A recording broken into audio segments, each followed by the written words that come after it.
Internet God. There we go. We're good. Oh, great. Okay, well, let's go ahead and call the April 21st meeting of the Oregon Appraiser Certification and Licensure Board to order.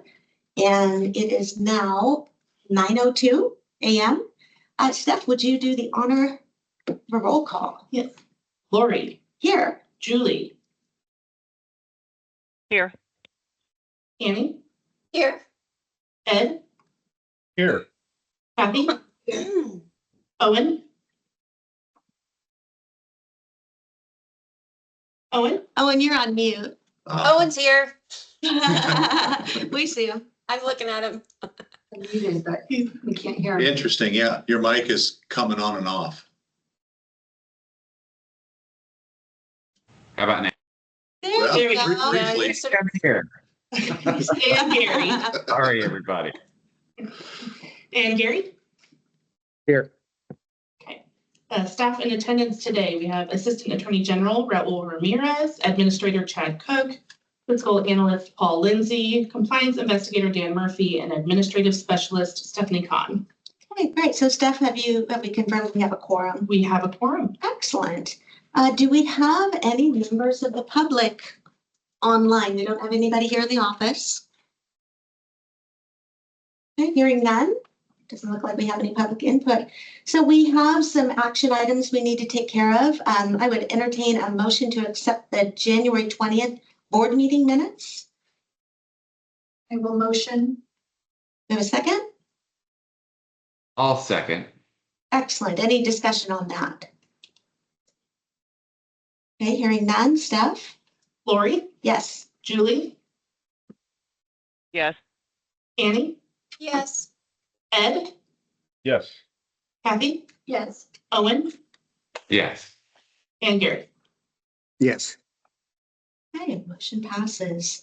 It looks like we've got our annual election of board officers. Do we want to do vice chair first or chair? In whatever order you want to. Okay, One so- at a time. Yeah. Okay, I would entertain a nomination for board chair. I nominate Lori to stay in her board chair position. I second. I'll second that. Ah. If nobody else wants to.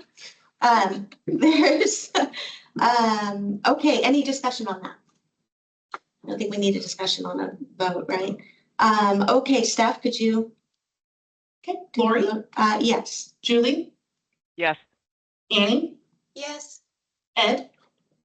Yes. Kathy. Yes. Owen. Yes. Gary. Yes. Okay, well, thanks for your confidence, guys. So I would nominate Owen for vice chair. Can I do that? You can. Do I have a second? I will second that. Excellent. Julie has a hand raised. Oh, Julie, go ahead. I only have a hand raised because you guys are frozen. We are? Annie, yeah, you guys, your screen is frozen. We can't even see you guys talking, but I can see like Owen and Annie and Ed and Gary moving, but you guys are frozen. Yeah. Can you hear us okay? Yes. Yeah, we can hear you. Yeah, we can hear You're you. just frozen. Weather's kind of bad outside. It might be a connectivity issue. I had some trouble connecting to the office Wi-Fi here. Right. I think Interestingly, we're I okay. can see you moving. As long You as there's an can? audio record at minimum. Yeah. Yeah. I You can't can see see him, moving Owen? at all. Oh, good. Okay, I it's not can just see me. them moving, yeah. Okay. Annie, you're shaking your head. Yeah, I don't see them moving. I see a really beautiful smile on Lori's face and it's completely Oh. frozen. I turned it off. I turned it off and back on, and it's not coming back on. Okay, that's probably an internet connectivity issue. Okay, so how about if we, It's fine. yeah, I don't know how to work this with this. It's through the state IT tunnel. we'll give it another shot in a few minutes, but as long as if you could just like wave at us if you can't hear us anymore, so we can pause the meeting, but for now, let's just go with audio. So, so I think, Steph, we were at a vote for vice chair. Okay. Lori. Yes. Julie. Yes. Annie. Yes. Ed. Yes. Kathy. Yes. Owen. Yes. And Gary. Yes. Can I Pleasure vote to no serve on with you, that? Owen. Thank you. Okay, so the next item is we need to appoint members of the Enforcement Oversight Committee. We don't actually need to vote on that, correct? Yeah, it is a board appointment Okay. from among you all. So really what you're doing is appointing an alternate today. 'Cause Oh, okay, so we're, unless any of the three that are currently serving want to step down, then we would need to appoint. right. So Annie, are you willing to continue to serve on the EOC? I am. Okay, very good. And, okay, and Kathy is, and I'm willing to continue to serve. Excellent. So it would just be an appointment of an alternate. Do we have? Basically backup. Okay, would anybody like to volunteer to do that? I would love to. Gary? Yes, I would love to do that. Okay, Step into an Yeah, do alternate we need role. a nomination or just a vote? Gary can nominate himself, but that would require a second and a vote. Yeah. Can Okay, I so second I- that? okay. Yeah, that works. You go. That Thank you. works. Steph, would you take a vote on that? Yes. Lori, Yeah, Julie, Yeah. Annie, Yes. Ed, Yes. Kathy, Yes. Owen, Yes. and Gary. Yes. Thank you, guys. perfect. Yay. Looking forward to it, Gary. am as well. I think, Gary, you've sat in on an EOC meeting, have you not? No, I have not. I have not. Okay, been in well, on maybe it that would be a good before, thing, but but Yeah. we'd like to invite you to the next one. I know you're serving as alternate, but just so that you can see how it works. I think, Annie, Kathy, do you agree that it's nice to have a trial run? So that, just so you understand the process. Yeah, I Does that think it's a work for good you, idea. Gary? Great, Oh, so let's make sure absolutely. we get him on the invitation for the next EOC. Yeah. Excellent. All right, so our next Thank you. action item, if you all recall, we had some rulemaking regarding our application fee changes. So I would entertain, so that has already gone through the public Mhm. There has been comment public period, exposure. yes, and I think we got one comment. Can I just make a comment about that? Because I was reading through, it's so disappointing. I mean, to put it out there to the public and have one comment that it's about AMCs, No, right? It's not about relevant. And to have a public meeting and have 0 people show up. Well, I guess we could look at that from two perspectives. One is that everybody understands and so didn't have anything to say about it. Or, But this was about fees, right? I mean, that to me speaks of, right, are they just forgetting about it? The one thing I noticed was we sent the email out on February 5th, right? Meeting wasn't until March 25th, so almost a month and a half later, Mhm. right, before the meeting actually happened. Is there any way for us to like send a second notification? I know we have a process, right? But a second notification reminder or something? 2 weeks out or something like Something that. like that, just, We've done that in the past. Yes, we can absolutely do that. We've done that in the past and gotten a largely negative response from our licensees. As part of the Yeah. understood. Yeah, well. yeah. So but Right? to that point, their negative response doesn't mean we have to not notify them, right? Right. As far as, I would rather maybe take that frustration verbally than have someone say, well, I didn't know.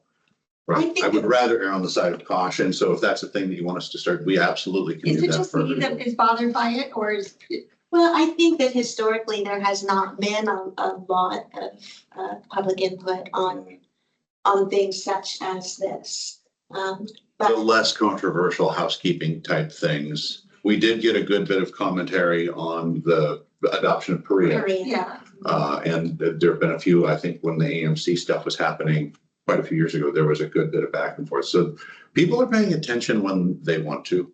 And I don't think and I'm just guessing, but maybe a $75 fee increase wasn't drastic enough to spark the hornet's nest of comment. And it's been a while. I mean, hasn't it been a Is while it- since the I think fees it's were been raised? 2019, Yeah.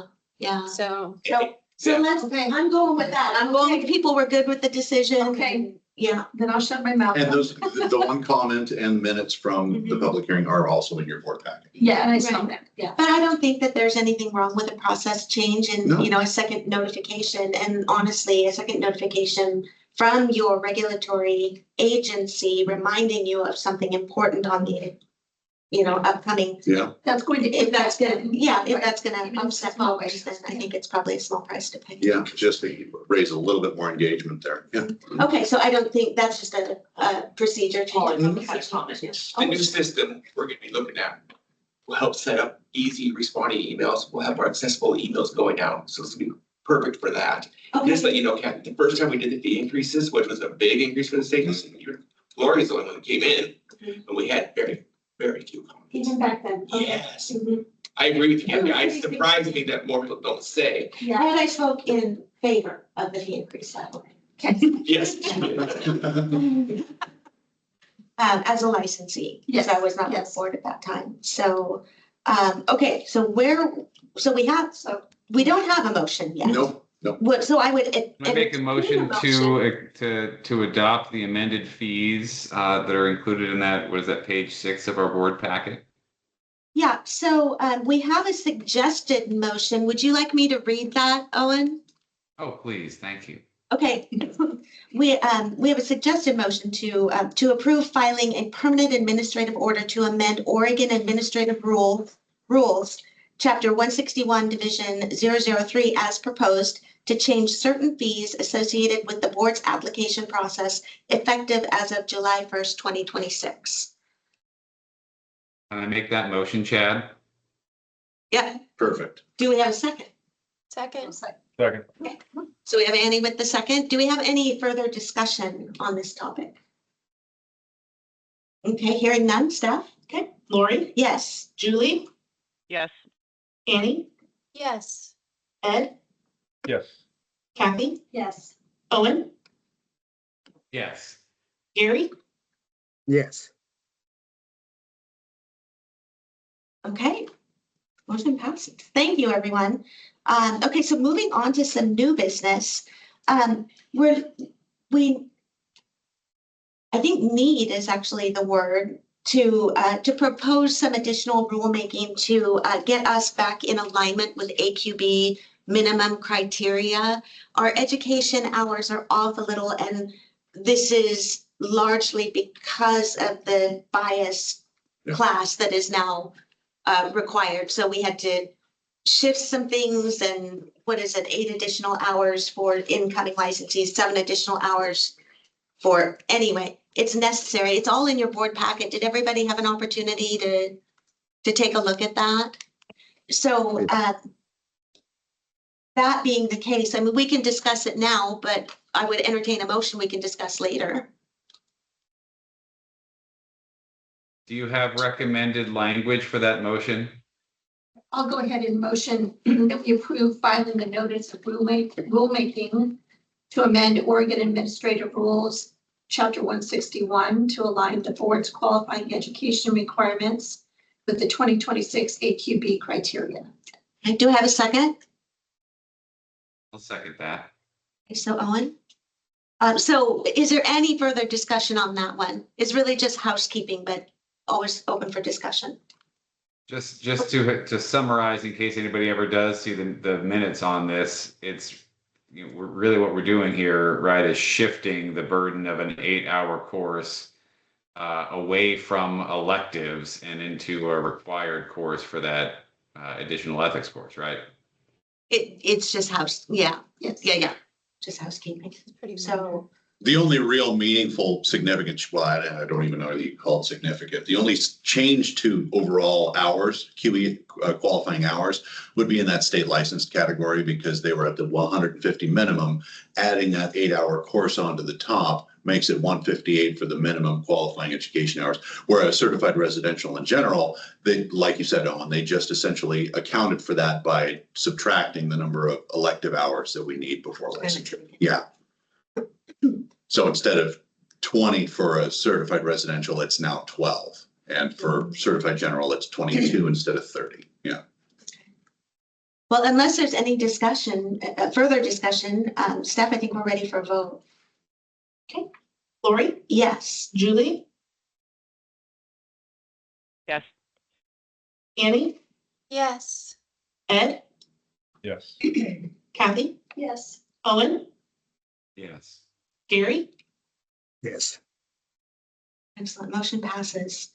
Chad, I did have a quick question for you. You had indicated that you might be checking with Maria at the ASC Mhm. about our renewal policy. Yes. Did you get an answer back on that?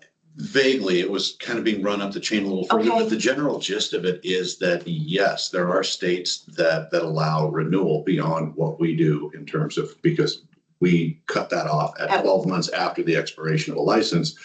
When you if you want to come back in the profession, you're reapplying for a new license. Right. There are other states, and I don't want to name specifics, Right. but there are other states that have periods as long as 7 years where you can come back and reactivate with certain, additional conditions, right?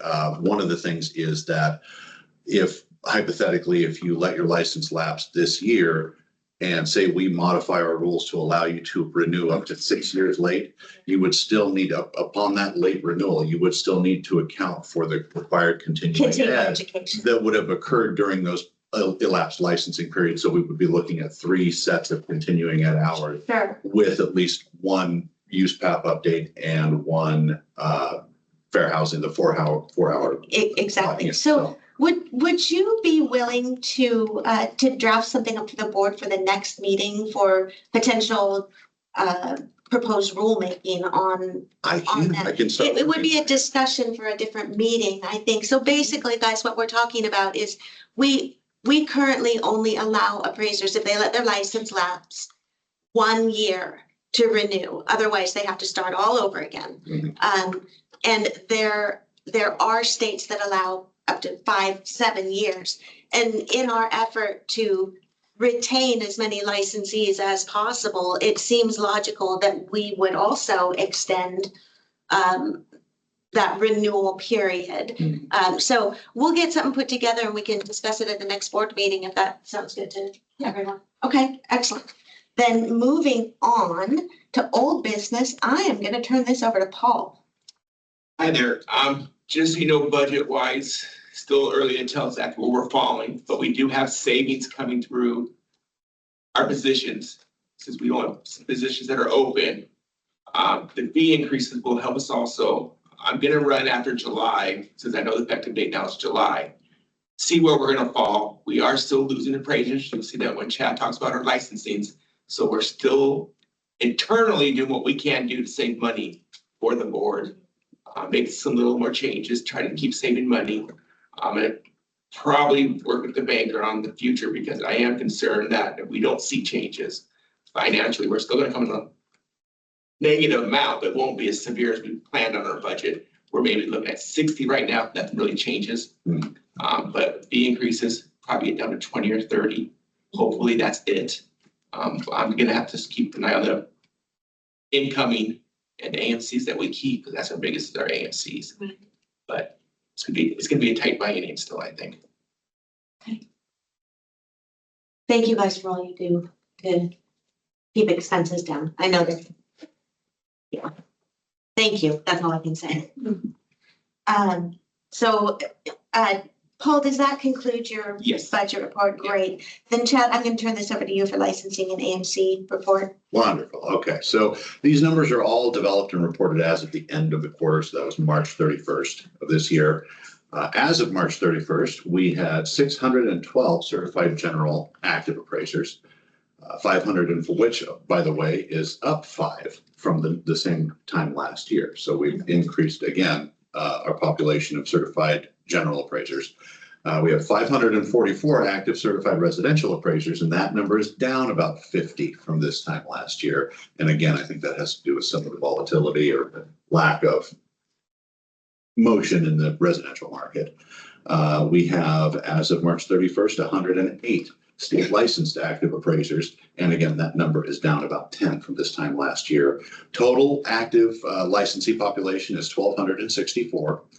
Now, inactive appraisers, as of March 31st, we had 20 certified general inactive appraisers. That's relatively stable over the last 3 years or so. 28 inactive certified residential appraisers. And that, again, for the last 2 years, give or take year or so, has been pretty stable. And 10 inactive state licensed appraisers, which is about half of where we were at this time last year. Total inactive population is 58 appraisers. Now, appraiser assistants, we currently have 50 that are at some point in their licensing journey. And that number, again, is down. We've lost about 10 a year, give or take, for about the last 3 years. So from about, well, from the 2024, we had 71 appraiser assistants at this time in 2024. Same thing, the following year was 60 as of the end of March in 2025, and we're at now 50 appraiser assistants right now. Do we know how many of those 10 are attributed to them licensing? If I remember correctly from our January licensing report, because we do a summary of the audits and things, we passed 12 folks on their licensing exams, and I think 10 of them passed. So that might be All 10 of them. Or no, actually, I think all 12 passed. So this is a net gain loss kind of a situation, but so there's been more that have come on.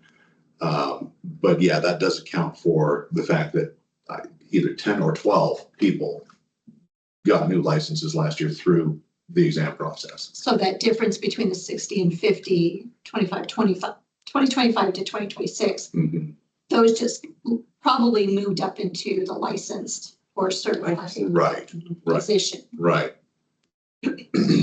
That's good news. Yeah. That is good news. And again, we're always picking up a few assistants here and, getting new licensees. That number's more or less always in flux. So the hard numbers can be a little deceptive as far as false equivalents.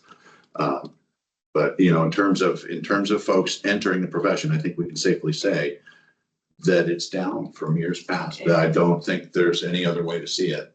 Hopefully the practical applications program is going to spur a little bit more, at least. More so practical. Right, or some additional other doorways we might be able to explore later. One person that I knew that was in the parade program dropped out of it. Oh, really? Yeah. Okay, Yeah, he decided I think he was going to apply for Washington County Assessor's Office instead. okay. So, yeah. Well, and that there's another topic, not necessarily on the agenda, but in terms of maintaining a population and opening as many doors as we can to folks that have the qualifications, or at least a minimum set, that a visit from the state harmonization folks.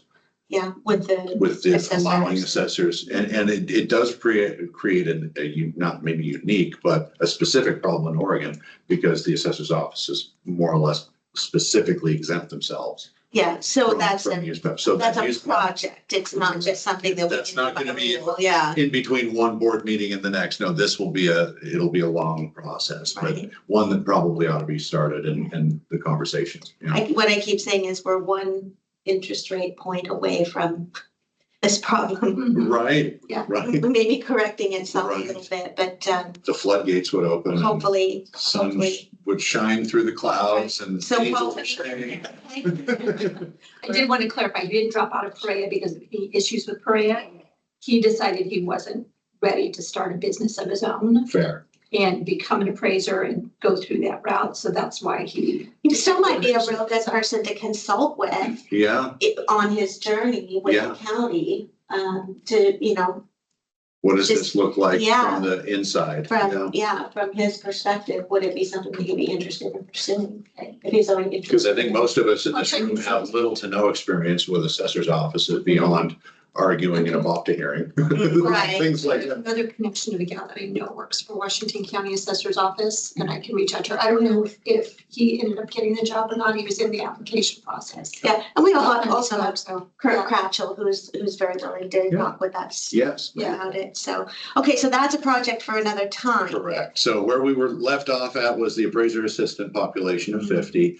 Registered AMCs were at 99 as of March 31st. We've picked up 3 since this time last year. And again, there's always that flux of they're being bought up, they're selling, they're renaming, that we see that stuff every week. So it's but the general good news is that there are 3 additional that we did not have at this time last year. Yay. Yeah. Let's see. Do you want the annual AMC report? numbers. These are for covered transactions from AMCs. Yeah, I'm curious. I can't recall providing covered transactions in our ASC report. Are we providing it? I'd have to double check. It should have been. It's on there. If you have any numbers, you got to make sure you read your columns clearly. I don't know exactly who because I don't do them anymore. Me deals it in, Right. but it's on the. But did you ask for the? Yeah, That's yeah. great. Mhm. That's great. Okay, cool. So, and those numbers, that pretty well follows trend with the Appraiser population. As you can see, you go way back to what was the beginning number here, 2021. We had 116,624 covered transactions completed in Oregon. That number declined a little bit the next year and drastically dropped off in, what was that, 2023? And has hovered somewhere between 30 and 40,000 as of March 31st of this year, which was the end of the AMC reporting period. AMC's reported 42,957 covered transactions. And just to clarify, these are covered transactions that were managed by appraisal management Correct. companies. Correct. Those that It's were not reported. including anything that was directly engaged by it. Right, yes. But that's up significantly from 2024. And that pretty well concludes the licensing report, unless there are any questions. I think so. If there aren't any, let's move on to enforcement. Yes, ma'am. Okay. These numbers are consistently looking better. This is the part of the meeting, every meeting, at least for the last 3 or so, that I've been very happy to report. So cases closed last quarter, thanks to the efforts of our investigator, some of that myself, and in large part, our consultants at Wallet Solutions advising us and streamlining that research process has really been effective. As you can see, we closed 17 cases between January of this year and March 31st. Open case inventory, and this is going to play into my administrator's report later. I don't want to, spoilers, but as of March 31st, there were 44 open active cases total on our case log. That is dramatically lower, as you will see a little bit later, than the same time last year. Of the 44 cases that are open as of March 31st, 5 are new and are at some point in the determining whether or not we need to proceed. Vetting the allegations, vetting the documentation provided by complainants, and getting those recommendations back of whether or not we need to investigate further and request documentation from the appraiser, or if it's a non-issue that we can either deal with advisory or just close it. There are 30 of the 44 that are pending investigation, meaning that they have not yet been assigned. We've done the vetting process, but we haven't dug into the meat of the investigation and produced a report. 3 of the 44 cases are in process of investigation. And this is as of March 31st. I think, this number is correct. 2 will be going to the next Enforcement Oversight Committee. Actually, probably more than that by the time we get there next month. And of the 44, 4 of the cases are before you folks today pending approval on a settlement or an action. Okay, and here is the number that, again, is continually improving.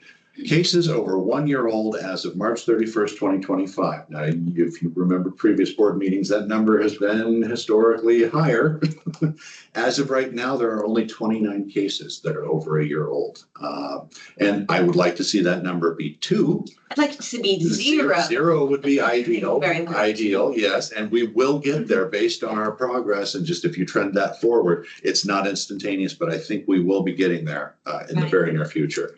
Of the 29 cases that are open that are over 1 year old, 22 are still pending investigation. So again, they've been through that vetting process, but we haven't yet conducted the full investigation and produced an investigation report.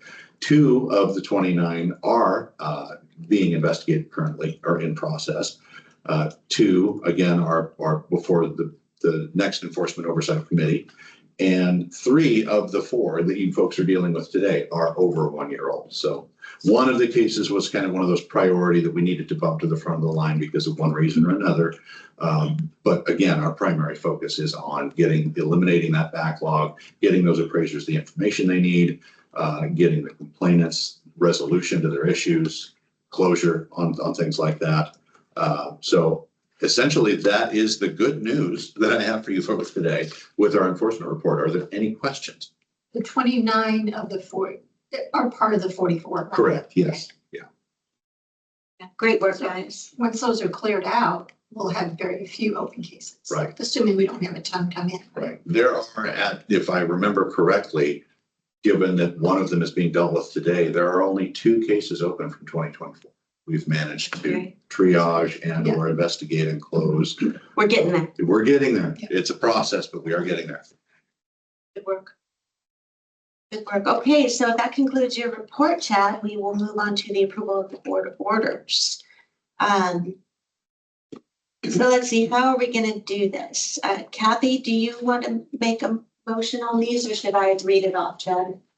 I would read each case off. I would Okay. start with just a case number, and there might be a couple that are interrelated. You can call those out at the same time if you want to. Well, let's just do them individually. So do I have a motion to approve case number 21-2498, which is a proposed dismiss with counsel?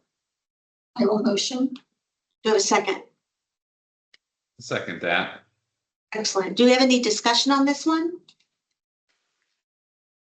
Okay, hearing none, staff? Lori, Yes. Julie, Yes. Annie,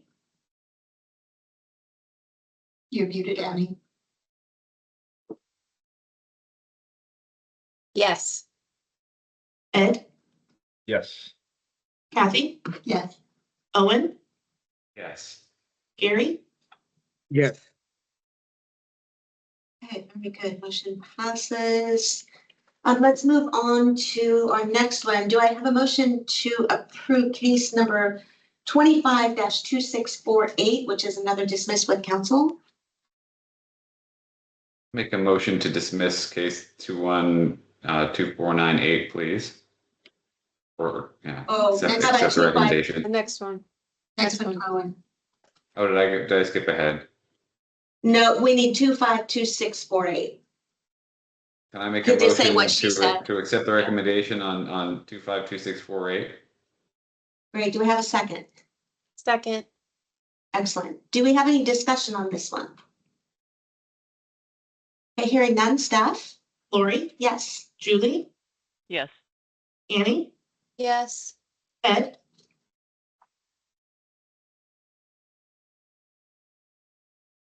Ed, Oh, he's muted. Yeah, yes, sorry. That's all right. Kathy, Yes. Owen,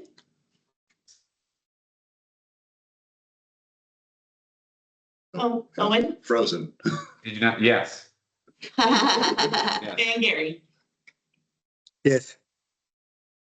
Great, motion passes. We've got 2 more. I still think we should do these separately, Chad, if that's all right. Well, they're being settled in one corrective action. Oh, are they? Then let's Just to go ahead and reach do that. that. Great. Do I have a motion to approve case numbers 22-2532 and 24-2620? And the proposed action is mentorship in this case, which I think is very cool that Oregon has this option.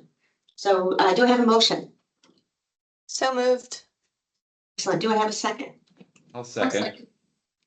We got 2 seconds. So Steph, you take your pick. You can go. Oh, Do we have any discussion on this one? Okay, hearing none? okay. Lori, Yes. Julie, Yes. Annie, Yes. Ed, Yes. Kathy, Yes. Owen, Yes. and Gary. Yes. Great, motion passes. That is wonderful. That's, do you want to revise your enforcement report now, Chad? I'm kidding. So, well, this leads on, this is great, and it leads right into our chair's report. So I just wanted to real briefly give a recap of the Appraisers Conference and Trade Show that just took place last week in Seattle. Chad was there, Dan was there, Kathy and I were both there as members of the National Association of Appraisers, and it was wonderful. Chad and Dan gave a presentation. They were on a panel. And man, did they represent Oregon well. It was such a cool thing. We couldn't actually get Washington to participate So Chad and Dan stole the show. And like I say, they were able to bring to like, this is a national conference. So we had folks there from all over the country. And there aren't very many states that actually have things like the mentorship program, which it needs to be considered a viable option for folks. So they were able to actually get that word out there, and hopefully folks will take that back to their own states. They explained the process here in Oregon, which does differ a little bit from state to state. Mm-hmm. But what they really brought was just a real positive view from the board, and therefore of the board and board staff. Not fear mongering or anything like that. It's like, we're with the government and we're here to help. Yeah, that was one. I'm not gonna repeat Dan's classic quote in this particular meeting, but I'll tell you on the side. But anyway, it was a wonderful thing. So that was a super highlight for me. Can I send out that photo of you guys on the panel to the board? Is that okay to do? Yeah. Okay, very good. So I'll do that. And then the other topic, and I know for, we've got some residential folks here and maybe not as important to our commercial folks, but the topic of the UAD 3.6 was top of list. It was just continuous conversation. And what we're really running into with the adoption of 3.6 is that our appraisal software providers are not quite ready yet. Others downstream or upstream, depending on how you want to look at that, are ready in most instances, but we still have that hurdle. So it'll be interesting to see what happens. That brings me to another point. Another large topic of conversation was the loss of appraisers that we may experience as a result of this 3.6. Are you in agreement with me that was a large topic of conversation? Yeah. And I mean, honestly, we're aging out anyway. We already had an attrition issue, and this is just not helping. And I was hoping that maybe it would turn around and that appraisers were getting educated and not as afraid of 3.6 as. I think there has been some shift for some people that said, no, I'll never do it, to, yeah, I'm gonna give it a try and see. But because we hear from like the GSCs and VA and FHA to say, give it a shot, right? James Heaslett said it when he was on the panel. He said, if you're thinking about retiring, don't give it a shot. Take a chance at it. Yeah. So, and one thing to clarify is that FHA and VA have not yet adopted 3.6, so they will be down the road, down the road a ways. We don't know when. And yet VA said that starting in November, they'll start accepting. Great. Yeah. Mm-hmm. Yeah. So So VA will start accepting 3.6 in November. Right. I just don't understand leaving an industry because of a new process. That would be like if surgeons exited because they don't like the use of a certain tool.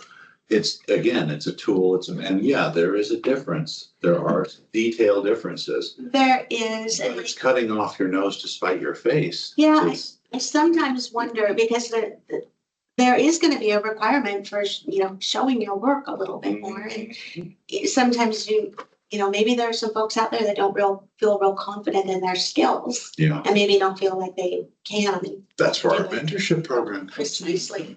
Precisely. But I wanted to ask if Chad, we'll just combine you, Chan. That's fine. My mom does it with my brother. Kathy, if you have any other input from your experiences. I mean, I know you were there for the entire thing. Chad, you were there for about half of it. Did you have anything else that you wanted to mention about the experience at the conference? Well, I think it's a big change. 3.6 is going to be pretty big from 2.6. Yeah. And I think you're right. I think appraisers, especially realizing that they're the older crowd, they just don't want to have anything to do with it. They look at it as an intimidating thing. And honestly, I think the way it was presented by the folks that designed it leaves some ambiguity about what's going to happen with it. The lenders are not all involved with it yet. We don't really even know. They just know that November 2nd is going to be the deadline and it's going to start coming out then. So I think it's probably similar to when we changed to the 1004 that we have now. People were all up in arms and they were crying about it because it was going to be difficult. But that one was easy. It was a, It was. Yeah, by comparison. This one is a lot different. It is. I'm hoping that it'll, once appraisers learn to use it, it'll make it easier for them. It'll make it easier to be compliant and to produce credible reports if they can get the hang of it. I'm hoping our complaints come down Yeah. because. if you get all that information being in the report itself. And certified general appraisers have produced reports like that for, as long as I've seen their reports, right? They're not necessarily self-contained, but dramatically more information than in a standard uniform residential appraisal, which I think is probably part of why our complaint volume or our allegation volume against certified general appraisers tends to be just historically lower, because if there's more information in the document that's making its way to the end user and or the borrower, and that being a primary source of allegation reports at the board would be the borrower unhappy with the appraisal. The more information you put in there, Right. you could pre-answer their question. I think that Right. there's probably some addition, contributing factors, the fact that the volume of residential Volume appraisals being, and I don't want to say lack of professionalism, but the fact that the readers are often not as informed as the readers of a commercial Right. report or something like that. But, but yeah, so everybody think good thoughts and good energy for, for some resolution. Let's see, our next board meeting is October, correct? July. Yeah. But Wishful thinking. yeah, exactly. So, but it's, We'll be closer to it. Yeah. so it's gonna be it'll be real interesting to see. But the GSEs are adamant that they are not pushing the implementation date. Well, the orders will actually start coming in October. Oh, or Beginning, yes, September, October, because November is when they have to be submitted by you to the GSE. you cannot After submit a 2.6 after I November 2nd. wonder if we could have anybody from the GSEs that has hands-on knowledge speak at a board meeting in the Absolutely. near future. I don't really have any contacts I out do. there. I don't know if Scott Tanner takes Shaw. calls or Or even, Yeah. No, I don't think so. Yeah. that might go a little bit in terms of assuaging at least people watching the meeting or. Except that we watching don't have, yeah. Back to my initial comment. Yep. right? Uh, Get notices out there. So this is why we need to get that coalition Agreed. to get the word out to Oregon appraisers. So anyway, well, that's what I had on the chair's report. Did you guys have anything else you wanted to add? Only that I felt really welcomed, and Oh, I was encouraged also with the engagement. So that being the case, the conference attendees, there was some rumbling and grumbling, and we kind of had to circle back and get back on track with our purpose for being there. But there, I did hear some of that back and forth grumbling about U83.6, but I think Half your people that- session was taken up by, and thank you for bringing that back. Kathy. redirecting the Yeah. line of question. For those of you that were not there, I had the mic, I was passing the mic around for questions and the questions got off topic. And we had to bring it back to topic, otherwise. Kathy took care of that business. But the fact is that the people professionals attending that trade show, that's like the top end as far as people that are engaged and learning and participating in the profession. That's a real good sign as far as, there are that many people there that are paying attention, not just on autopilot and taking whatever comes down and calling their friend to say, well, how do you do this? Right? These are people actively Consulting. seeking out, right, the Facebook learning group. That's wow. Yeah, right. But people attending those conferences tend to be more engaged and informed, and they may have some strong opinions, but seeing that volume of people there is encouraging as far as people that aren't just allowing things to happen to them, they're actively participating in the Right. process. I will comment that, and it goes back again to the engagement of our appraisers in the state of Oregon. This was a conference that was very close. I mean, within 3 hours driving time, and we maybe had 10 or 15 Oregon appraisers there. Yeah. Maybe. Which, I mean, that's an engagement that speaks in and of itself There's a with regards to the disconnect of engagement for our Oregon appraisers. Yeah. Which, anyway, I think that's all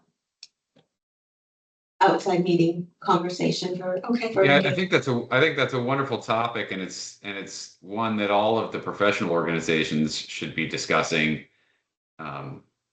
And though it's disappointing, at least we don't have to regulate their engagement. True. Mhm. Yeah, and I don't know what additional efforts could be taken for the board to engage, I mean, there have been talk about the board holding meetings in other locations or whatever, but it seems to me that the fact that we have the ability for all appraisers to be live at this Yeah. meeting and Yeah. we don't see that, Yeah. maybe we could promote that a little bit more instead of, Annie having to drive to Pendleton or, all of us driving to Pendleton or something like that. We have a venue for this. So maybe we could come up with a way to promote the ability for appraisers to engage. $5 off your renewal fee. Exactly, attending for a board attending, meeting or- exactly. Something. For those of you that can't see the conference room, Paul is vigorously shaking his head no. Right. Well, I do believe that in times past, we were able to, the board was able to provide some continuing education. Yes. So I don't know how we would do that 2 online. hours of CE.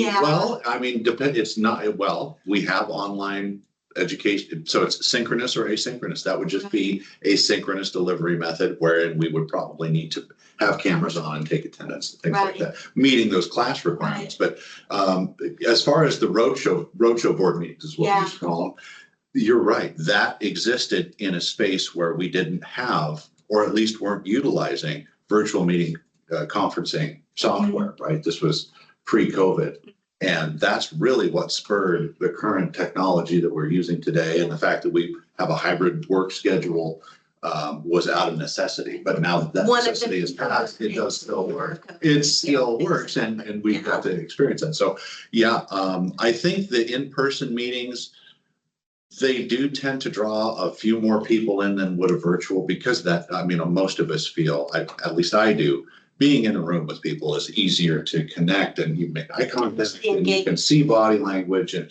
as opposed to having a screen between you and who you're talking to. But that engagement, it's a little more interesting to be involved there. So that is certainly a thing that we can talk about. There are travel expenses that go along with that and, expenses being the buzzword of the year or the biennium really. Right, but even, Salem is not that far away and Lord knows I've spent a lot of time in this room when I wasn't on the board and those seats are all empty. So if there's a way that we can engage. I do without feel like getting over casting- the coast Yeah. once and east of the Cascades once, maybe not in the same year, but Yeah, but we have to consider how much engagement would actually occur if we did do that. Is there a way to do a poll? Yeah. Of the appraisers and find out Yes. if we did something like that, would they attend? 100% we can do that. Yeah.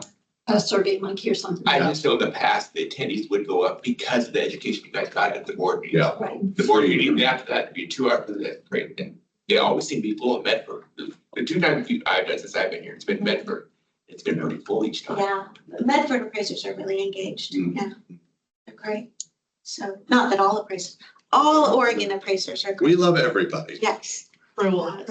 Oh, Just a quick comment. So I think we're still on the ACS conference recap. Yes. I yes. think there's been a little bit of a shift in terms of board meeting locations. That's also something you could put on the agenda for discussion, which would. I think where it came from more was engagement, which is where, that, yeah, I think it's actually a very similar topic, but how we can engage, with appraisers. But, so your suggestion is next time we put that on the agenda instead of, For 2 reasons. One, you might have some input about that from the public. 2, technically that issue isn't on the agenda today. okay. I know it's related, but it's not technically on the agenda. Okay, well then let's move on to our administrator's report. You've got it. So there are a couple of things I wanted to update you folks on today, just basically informally. So the first thing goes back to our case closure rate, oh boy, what happened there? Our progress with our backlog and what we've done over the course of the last year. So I've got two things pulled up here, or I did anyway. Okay, the first being the licensure or the enforcement report that I just gave you folks. We closed 17 cases last quarter with 44 total open cases and 29 that are over a year old. The same report that I gave at this time last year, at the 1 year ago for the same time period, we had closed 5 cases in that 3-month period. We had 91 open cases with 74 being over a year old. We're down 50%. That's fantastic. Very well done, gentlemen. So I can't predict the future, but it looks good, at least from where I'm sitting. So as far as, and this relates back to our progress with the compliance and enforcement support project.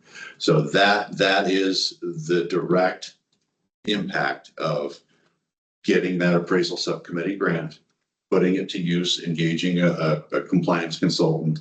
And that was a process. It took a minute to get up to speed, to have the policies in place, to know what we were asking of them, to understand what they could give us.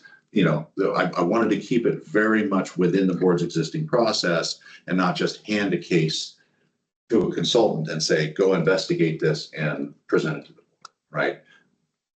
We still need to be involved in that process. So, but with that said, the value that they've added to our enforcement program has, I mean, it's measurable in terms of numbers, but as far as my peace of mind, and not that that's a huge concern for anybody in the room, but peace of mind wise, as far as are we going to be able to make this progress, I am light years ahead of where I was at last year with our confidence on ability to close cases.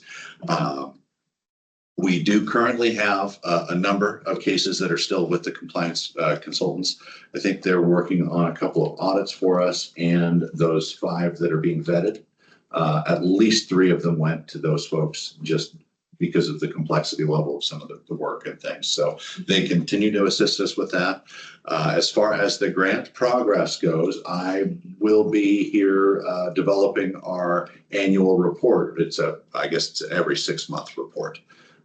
To the appraisal subcommittee and the federal financial report for the grant monitoring stuff. That will be presented or produced and sent to them at the end of the month here. And then we'll be reapplying for another year when that becomes available. And I'm hoping that will be the last grant year that we need to bring our caseload up to current, at least within 12 months of case filing. We'll find something else to use. I'm sure, well, we've got all kinds of wish list items and they're happy to grant things that fall within the things they can grant. So that's, yes. Maybe give me engagement, appraiser engagement. Maybe practicum, or I mean, again, those are lots of different topics for how could we use a future grant. But as far as our progress with the current grant, we are in year 2 of 3. We will be reapplying for that 3rd year. And I don't think the numbers that we'll need as far as financial support are anywhere near what we needed for the first 2 years because of the progress that we've made and how efficient the folks at Wallet have been.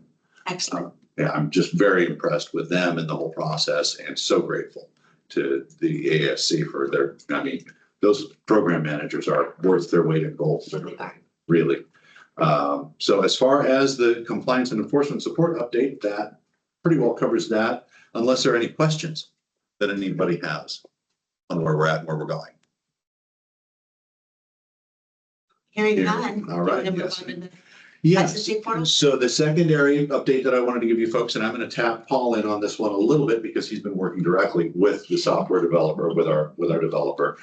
We have been behind the scenes working on a new licensing portal to drag our process into the 21st century and eliminate in any way we can the need for PDF forms that you need to download and fill out and email, sign and scan and email back to us.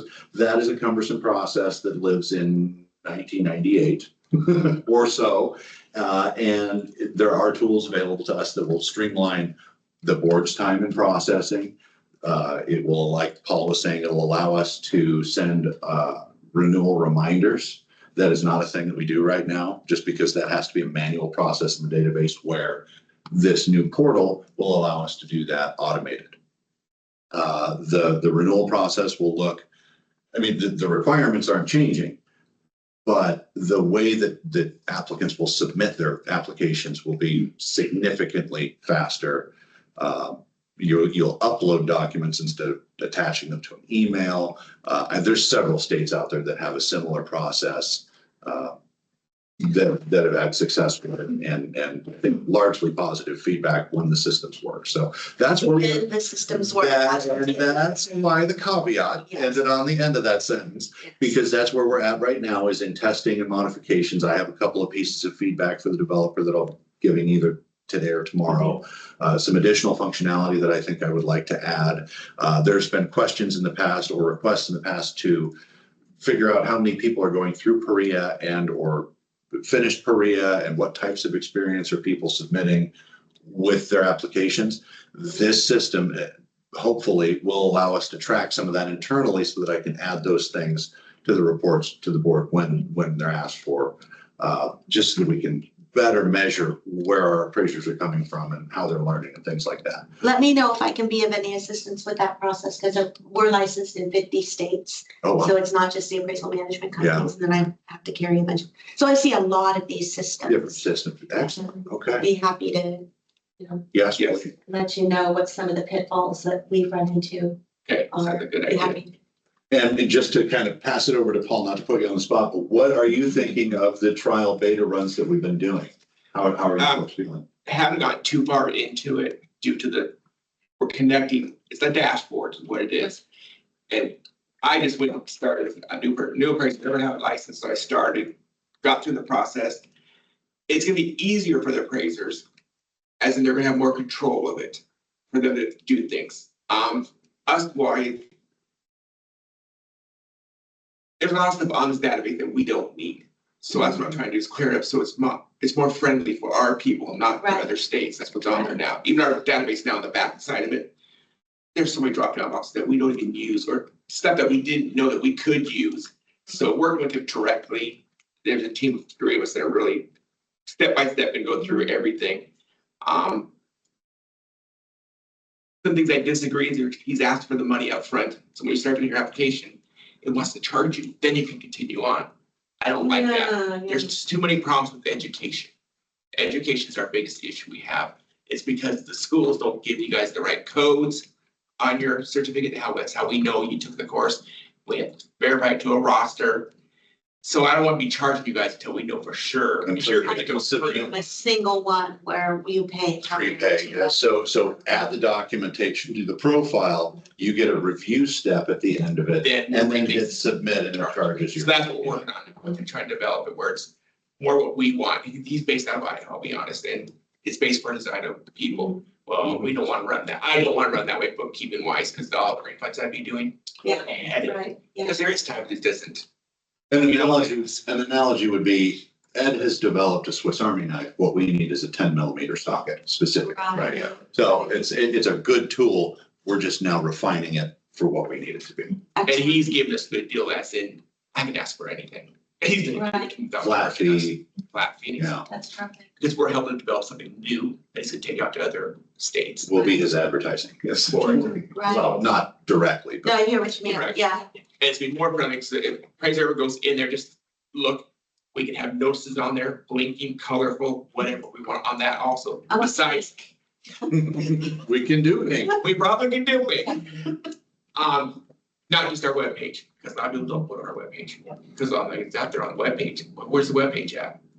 You know, the webpage is strangely hard to find. And it's what it's Options. It's because of the past, because of the license where we got connected to a porn site. Right, Oh, Lord.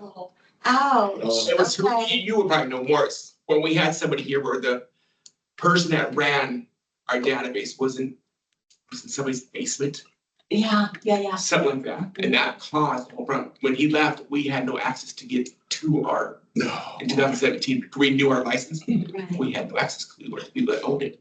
This Right. gentleman did, whoever he was. But now we're all through DAS, through the state side. They have control of everything now. Yeah. No, but I have it bookmarked because. I do too, because it's something you do, doesn't You work takes me here. everywhere. It's not where I want to go. So I really are, Yeah. appraisers up when they complain, like, I'm sorry, just make sure you go here. It's the easiest way to get in. Yeah, That was one of the issues with the gentleman that called me to find out, because he wasn't getting response, like Right. renewing, and he had to renew, and he was like, I can't find this stuff on the website. I don't know where I'm supposed to go. And I have a comment on that. So the top search result, if I went on to, I could test it right now. When you search for Oregon Appraisal Board, the top result is not us. It's number one is a paid result, is the sponsored result. The next thing that you see that looks official is not our active website. It's an informational website for the Secretary of State, Yes. which has some outdated information. It doesn't have links to functional anything. I think it might even still state our Market Street address from a decade ago, roughly. So just and I don't know that we really have any members of the public in the meeting, but just word to the wise, if you see a Secretary of State website, that might have information on becoming a board member. It might have some relevant info. That is not where our forms live. And hopefully in the near future, we won't have forms living anywhere. It'll just be our And dashboard. word to the wise, if you do find the website, bookmark it. Book- Because yes. you'll never find it again. Yes. Yeah. Yeah. Exactly. Yep. Do we have a time frame on that at all? They're shooting for May 1st. I tell you, it ain't gonna be ready. Those development things, July would be great if that I'm website hoping, yeah, May, for a fee right. changes. Keep running up tracks and have July 1st come out with it. He was hoping for May. I don't see it happening. There's more months than I think he thought. That's sooner than I thought it was gonna be, so that's great. Yeah. Okay. Well, this has been in process. Well, that's exactly, we were hoping for July 1st to kind of, roll out with the fee Dovetailing, increases, so it's all just. Perfect. Well, I could be your guinea pig. I can, because I'll need to renew. Okay, this, okay. This summer, so. You'll be surprised. We'll have a lot of appraisers now, since they know the fees are coming, they're gonna all do before July. Yeah, They will. Oh, I didn't even. thought Which about I that. think makes sense. I would do. yeah, we allow people to renew up to 6 months early. Really? Yep. Never renewed that. They just, they just. I don't think there's- forms to- Yeah. There might be 2 appraisers in history that have renewed that early. Most of us are the week before the expiration. But as far as my update, folks, that really more or less covers it, unless there's questions on where we're at with the licensing portal or, the compliance and enforcement support program or grant questions, anything related to that. But that's all I've essentially got for you folks today. Excellent. Well, that's really cool about the licensing portal. I think that's the first I've heard of it. I think it's very cool. We've been trying to, rather than make promises, Yeah, Too exactly. early. Let's do a little bit of Let's- research let's first. get the ball It's the rolling and then cost. talk. That's how The my dad cost taught was me to the do it. issue. Yeah, and that, oh, by the way, also, I think it's probably good to put on the record, that is another portion of our compliance and enforcement support grant Okay, is for that licensing. That was it. It's a 2-pronged grant proposal that I wrote that deals with improving our licensing process and addressing our backlog. So this would be the other half of the reason the grant is being given. So that was a 0 out of pocket to the board. nice. Yeah. We love that. So, well, if that concludes your report, It we does. have nothing else on the agenda. And I would entertain a motion to adjourn. Make a motion to adjourn the meeting. Do you have a second? I'll second. Any discussion? Hearing none. Lori, Yes. Julie, Yes. Annie, Yes. Ed, Yes. Kathy, Yes. Owen, Yes. and Gary. Yes. Okay. Oh, before you adjourn, Julie, I just wanted to say one quick word. I meant to do this earlier in the administrator's report. We have one of our board members with us for the last time today. Her current term is ending, I believe it's June 30th. And that will be before our next board meeting. So I wanted to take this opportunity, Julie, to say thank you for the 4 years that you've given to the board. If you've only served 1 term, so if at any point you want to come back to us and have a need to spend your time volunteering, we would love to have you back. And I can't thank you enough for the perspective that you've added to the meetings and just the your involvement in our processes and especially with the audits that you helped with. You've been a real resource and I appreciate your efforts. Thanks for your service. Thank you, Thanks, Julie. guys. Thank you. Okay, well, on that note, I believe we can adjourn. Thanks, everyone. I appreciate you. Thank you. Have a good week, everybody. Bye. Thanks. Goodbye. Do we know what the problem